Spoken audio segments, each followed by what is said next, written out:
दोस्तों, आप उत्तराखंड के कैलापीड़ देवता के बारे में जानते हैं? क्यों उनको कहीं कहीं विष्णु अवतारी बोला जाता है, क्यों उनको कहीं कहीं शिव अवतारी बोला जाता है। और बोला जाता है जब कैलापीड़ देवता क्रोध में किसी का विध्वंस करते हैं तो महादेव की तरफ तांडव करते हैं, और जब सौम्य रूप में किसी का भला करते हैं तो विष्णु स्वरूप में करते हैं। तो दोस्तों, आज की कहानी में आपको यही देखने को मिलेगा किस प्रकार से कैलापीड़ देवता ने नरसिंह देवता का दोष काटा और उनके परिवार में फिर सुख शांति प्रारंभ हुई। तो दोस्तों, आज की कहानी में आपको यही सब सुनने को मिलेगा। नमस्कार दोस्तों, मैं हेमचू पहाड़ी एक सत्य घटना और लेकर आया हूं आप लोगों के समक्ष। और यदि आप पहली बार हेमचू पहाड़ी चैनल में और गलती से हेमचू पहाड़ी चैनल में आए, मैं बस आपसे यही रिक्वेस्ट करता हूं कि आप कहानी पूरी देखें। कहानी पूरी देखने के बाद फिर आपको अच्छा लगेगा, तब आप चैनल को लाइक भी करना, सब्सक्राइब भी करना, शेयर भी करना। तो दोस्तों, हमेशा की तरह वीडियो में आगे बढ़ने से पहले चैनल का इंट्रो।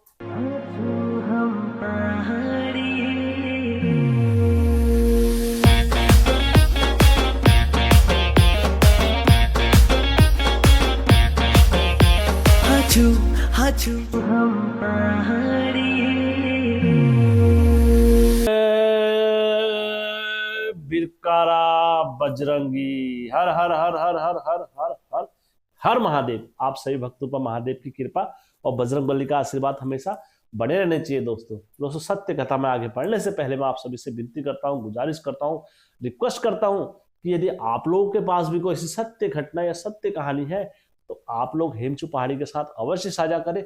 और मेरा यकीन माने दोस्तों, मैं उस घटना को हर हमेशा सत्य घटना समझ के ही चैनल में अपलोड करता हूं। तो दोस्तों, आइए कथा में आगे बढ़ते हैं। दोस्तों, ये कहानी मेरे पास चंपावत से आई है, और जिस माध्यम से आई है, ये इंस्टाग्राम के माध्यम से मेरे पास आई है। दरअसल मैं इनको दिए हुए स्टोरी दिए हुए मेरे को आज दो महीने से ऊपर हो गए थे। मैं डाल नहीं पा रहा था अपने व्यस्तता के कारण, लेकिन फिर मैंने आज इनकी कहानी बनाई और बनाने के बाद आप लोगों के समक्ष पेश कर रहा हूँ। तो ये कहानी प्रारंभ होती है, खुशी और सुखी परिवार था जो हमारे कुमाऊं साइड में रहता था। तो दोस्तों, वहां पर क्या हुआ, इनके वहां से कोई चेली बेटी आई होगी, तो जिसके कारण से पहले आप सभी को पता है कि जब भी कोई चेली बेटी आती थी तो कभी किसी कारण से कभी किसी कारण से उसके साथ मारपीट या दहेज की बात या जो भी करते थे तो वो प्रोसेस हुआ। मैं आपको इनके नाम चिन्हित कर देता हूं। एक थे रमेश और अशोक। रमेश के वहां शादी हुई, और शादी होने के बाद जो जिस घर से लड़की लेके आए थे, उस घर से जो लड़की आई थी, वो लड़की के घर के जो इष्ट थे वो नरसिंह देवता थे। तो नरसिंह देवता जब इनके घर के इष्ट थे लड़की के, तो अब इनके घर में आए, तो अब समय जैसे आगे बीता तो जो लड़का था उसकी मानसिकता चेंज हो गई अशोक की। अब वो कभी दहेज के लिए करता था, कभी क्या करता था, तो इस वजह से उनने अपनी बीवी को बहुत परेशान करा। तो उनकी बीवी क्या हो गई, वहां से चली गई आगे को, और आगे को चली गई तो वो रोते रोते रोते रोते रोते कहाँ पहुंची, अपने नरसिंह देवता के दरबार में पहुंची। नरसिंह देवता के जब दरबार में पहुंची तो नरसिंह देवता को वहां पर उन्होंने रोने के बाद उन्होंने कहा, हे नरसिंह देवता, मैं आज इस स्थान पर पहुंच गई हूँ और मेरे मैत में मेरे हर जगह पर मेरे को मान सम्मान कुछ नहीं मिल रहा है, मैं क्या करूं। लड़की ने जब ये वचन वहां पर बोलने के बाद लड़की शांत हो गई। तो शांत हो गई तो दोस्तों, अब जब नरसिंह देवता का दोष लगा धीरे धीरे धीरे धीरे, दोस्तों एकदम नहीं लगता है दोष, ये पीढ़ियों में लगता है। एक पीढ़ी हो गई, दो पीढ़ी हो गई, तो तीसरी पीढ़ी में जब उस घर में उस परिवार में जब दोष लगा नरसिंह देवता का, तो दोस्तों वो इस तरीके से उस घर में, अब कोई बोलता है ना कि देवता विध्वंस नहीं करते, देवता अच्छे होते हैं, देवता बहुत वो होते हैं। दोस्तों, देवता हर हमेशा सच्चाई पर चलते हैं। यदि आप पूरी जिंदगी भर अगर सच्चाई पर चलते हैं तो देवता आपका कभी अहित नहीं होने देगा। यदि आपके मन में थोड़ा से भी या कहीं से भी कुछ लालच आ गया तो दोस्तों फिर आपको बोला जाता है, जो पीढ़ियों से चला हुआ आ रहा है, तो आप पितृदोष के भागी भी बनते हो। यदि आप अपने जीवन भर कभी झूठ नहीं बोलते हो, या किसी के साथ आपने अधर्म नहीं करा है, या आपने कभी किसी के साथ गलत नहीं करा है, तो दोस्तों आप इस चीज से कई ऊपर हो जाते हो। बोलते हैं ना, एक सच्चा व्यक्ति अपने पूरे कुल को तार देता है। जैसे गोकर्ण महाराज, उन्होंने सच्चाई पर चले और भगवान की भक्ति में चले, तो उन्होंने अपने पूरे कुल में से तार, गोकर्ण महाराज ने अपने पूरे कुल को तार दिया। जैसे धुनकारी को और अपने अपने भाई को, सभी को तारा उन्होंने, और पूरे पूरे गांव वालों को तारा। क्यों? क्योंकि एक सच्चाई।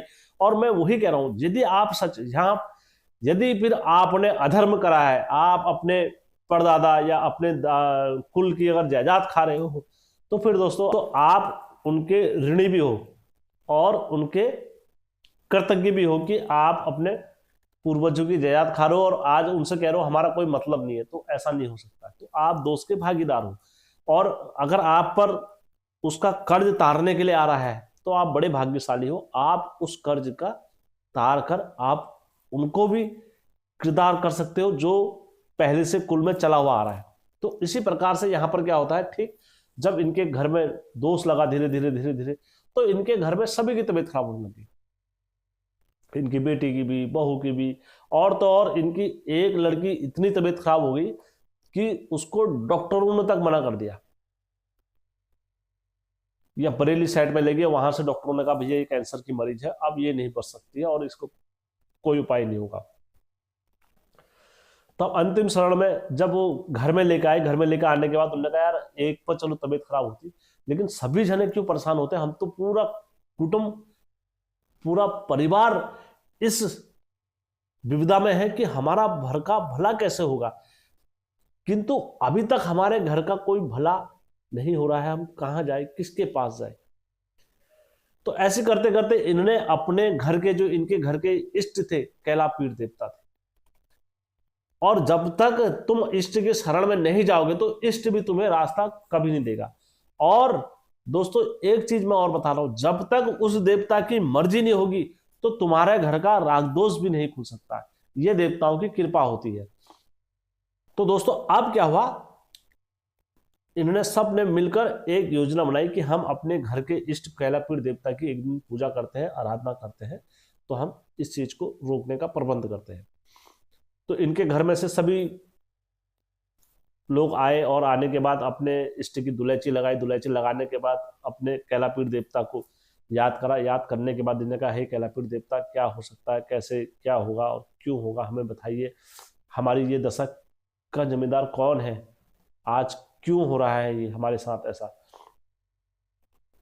दोस्तों देवता तो पल पल की और कण कण की जानता है, और जब तुम्हारे भाव के साथ देवता के भाव कनेक्ट होते हैं तभी तुम्हारे घर के भेद खुलते हैं, अन्यथा आप किसी के पास भी जाओ भेद कभी नहीं खुलते हैं।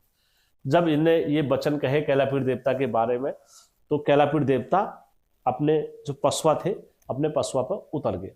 उतरने के बाद पशुआ ने कहा यार तुम्हारे घर में जो आ रहा है ये नरसिंह देवता का दोष आ रहा है, और नरसिंह देवता का दोष जो आ रहा है, मैं इस दोष को रोक देता हूं, और ये दोष का बाद में आपको निवारण करना पड़ेगा। फिलहाल आपके घर में जो भी विपदा होगी वो मेरी बबूद से सही हो जाएगी। तो दोस्तों इनके घर में जब बबूत लगी तो नरसिंह देवता की जो दोष था वो कुछ हद तक इनके घर से खत्म हो गया। धीरे धीरे धीरे धीरे इनके घर में सुख शांति, और जो लड़की को डॉक्टरों ने मना कर दिया था ये कैंसर से आप बच नहीं सकती, इसे घर ले आओ, तो वो लड़की को भी एक बबूत मात्र ने सही कर दिया। दोस्तों ये उत्तराखंड में ही ऐसा चमत्कार हो सकता है, और ये कोई ऐसा मिथ्या नहीं है कि मन गढ़ंत हेमचू पहाड़ी बोल रहा है। ये आप इंस्टाग्राम पर मेरे पास साक्षात कहानी आ रही है, आप देख भी सकते हो। तो दोस्तों उसके बाद जब इनके घर में पूरा सही सलामत सही हुआ तो इन्होंने क्या करा, फिर अपने घर में यात्रा लगाई सभी लोग। दोस्तों हर हमेशा मैं बोलता हूं आज के समय में क्या चल रहा है उत्तराखंड में, आप देख ही रहो।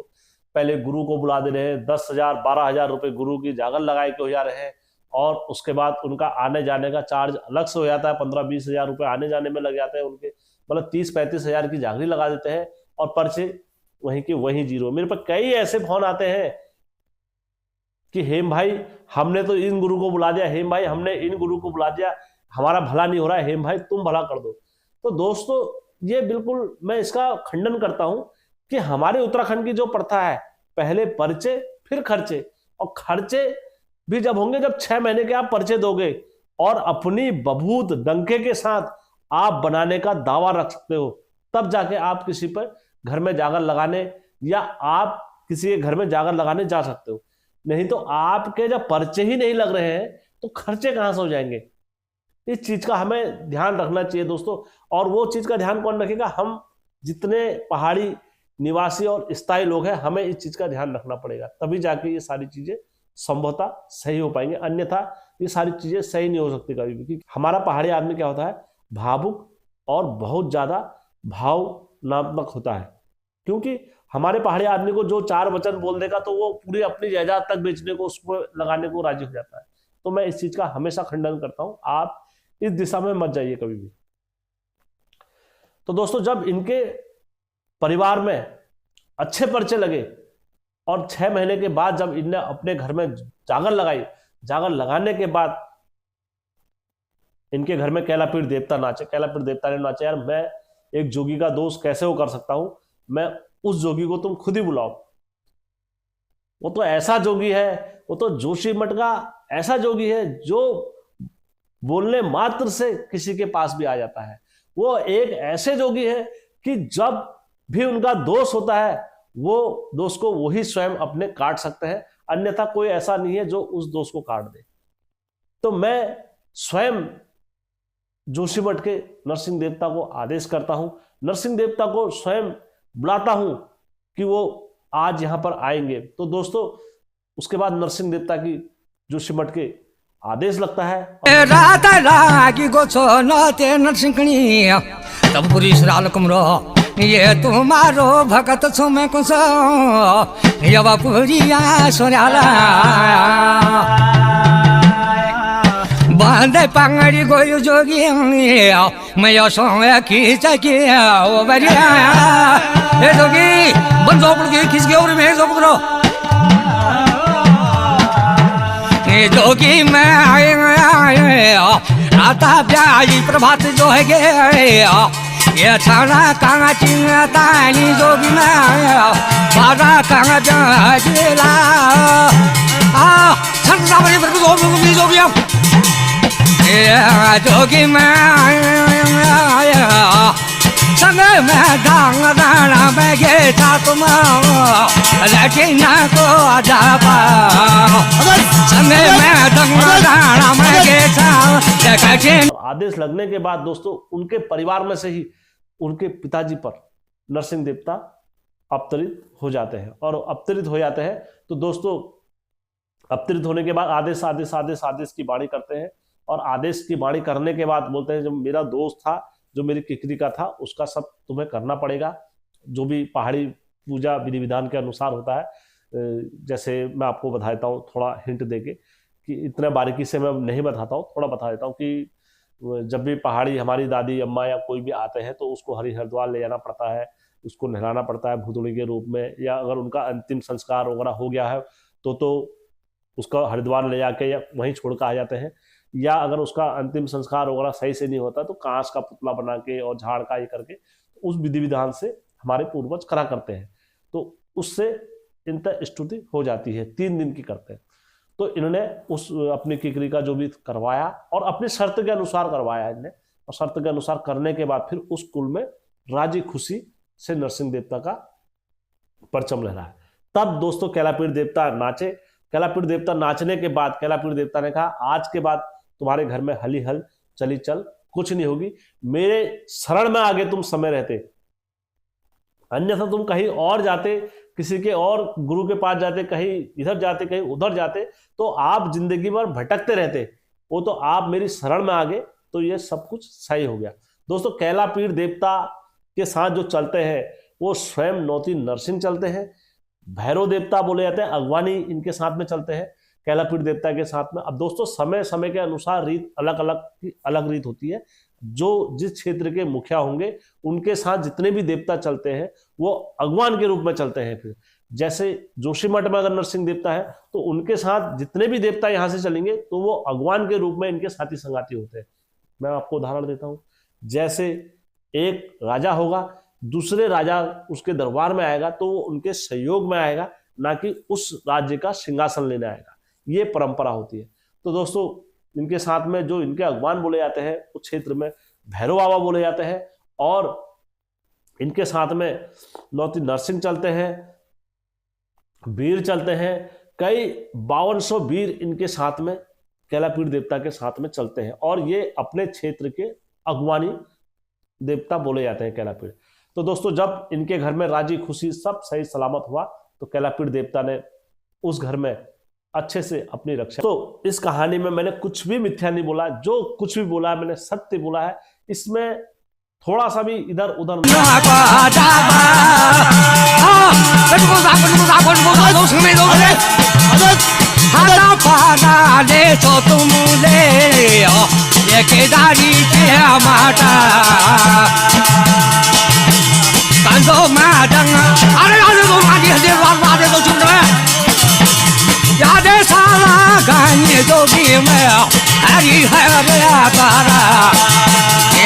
सालंग डाली में